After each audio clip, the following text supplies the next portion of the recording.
आधुनिक भारत के इतिहास में हम ब्रिटिश राज्य के विस्तार एवं सुदृढ़ीकरण के बारे में पढ़ रहे हैं। इसी क्रम में आज हम पंजाब का सिख राज्य के उत्थान और विलय इस बारे में देखेंगे। 1764 ईस्वी में सिख राज्य का गठन हुआ। सिख समुदाय विभिन्न मिसलों में विभाजित था।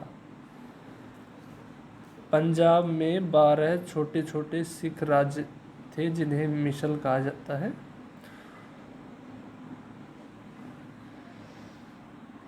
इनमें प्रमुख एवं शक्तिशाली भंगी मिसल थी। रावी एवं चिनाव के बीच सुकर चकिया मिसल स्थित थी। रणजीत सिंह इसी मिसल से संबंधित थे। 18वीं सदी के अंत में विविध सिख मिसल के बीच रणजीत सिंह ने पंजाब में अपना साम्राज्य स्थापित किया। रणजीत सिंह का जन्म 1780 ईस्वी में सुकर चकिया मिसल के प्रमुख महासिंह के घर हुआ था। उनके बाल्यकाल में ही पिता का देहांत हो गया। ऐसे में उन्हें एक संरक्षक मंडल के अंतर्गत रखा गया। एक प्रतिशासन परिषद ने एक प्रकार से शासन कार्य चलाया। इसमें उनकी माता, उनकी सास सदा कौर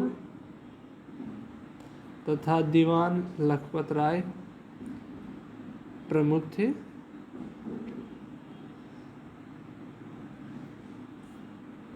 सत्रह सौ 92 से 97 ईस्वी तक इस प्रतिशासन परिषद ने शासन कार्य चलाया। 1798 ईस्वी में काबुल के शासक जमान शाह ने पंजाब पर आक्रमण किया। लौटते वक्त उनकी कुछ तोप चिनाव नदी में गिर गई, जिसे निकलवाकर रणजीत सिंह ने वापस भेज दिया। इस सेवा के बदले जमान शाह ने इन्हें लाहौर पर अधिकार करने की अनुमति दी तथा राजा की उपाधि प्रदान की। 1799 ईस्वी तक लाहौर पर रणजीत सिंह का अधिकार हो गया।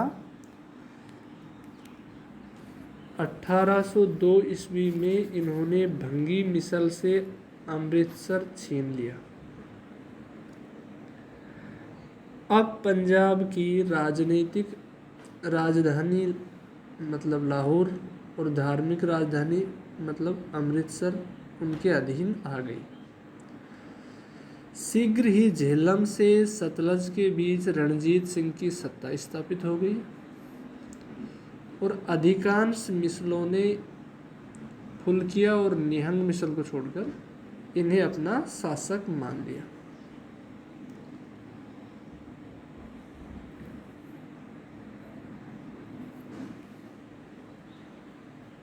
रणजीत सिंह की नज़र अब सतलज के पूर्व के राज्यों पर थी। 1806 से 8 के मध्य रणजीत सिंह ने सिख राज्य के एकीकरण के लिए 3 बार सतलज के पूर्व में अभियान किया। अतः छोटे छोटे राज्यों ने ब्रिटिश से सुरक्षा की अपील की। 1809 ईस्वी में ब्रिटिश अधिकारी डेविड ओक्टरलोनी ने स्पष्ट रूप से घोषणा की कि सतलज के पूर्व के राज्य हमारे संरक्षण में है और इनकी सुरक्षा की जिम्मेदारी हमारी है। रणजीत सिंह ने इस मुद्दे पर समझौतावादी रुख अपनाया तथा 1809 ईस्वी में गवर्नर जनरल के साथ रणजीत सिंह ने अमृतसर की संधि की।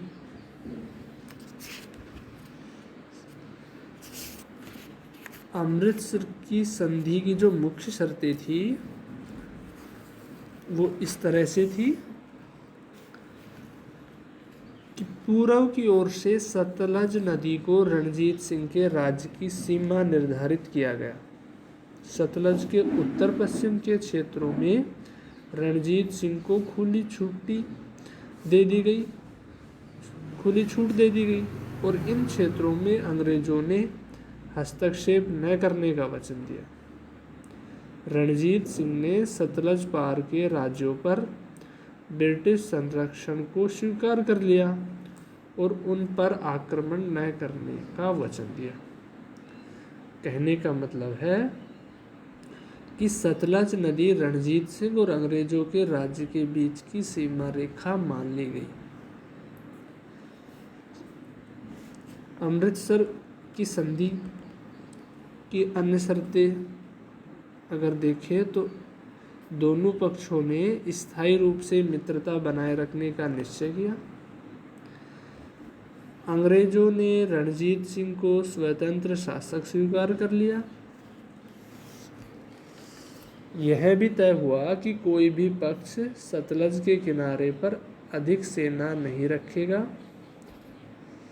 परंतु सतलज पार के 45 परगनों जो रणजीत सिंह के अधिकार में थे उसमें आंतरिक शांति और व्यवस्था के लिए आवश्यक सेना रणजीत सिंह रख सकेगा।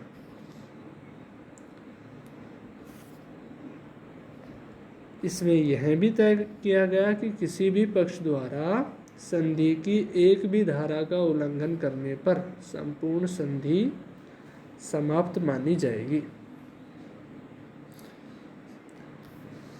इसके बाद फिर रणजीत सिंह ने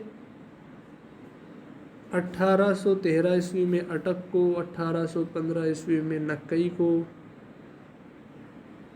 1818 ईस्वी में मुल्तान को जीता, 1819 ईस्वी में कश्मीर पर विजय प्राप्त की, 1834 ईस्वी में कमांडर हरि सिंह नलवा को पेशावर के विरुद्ध भेजा।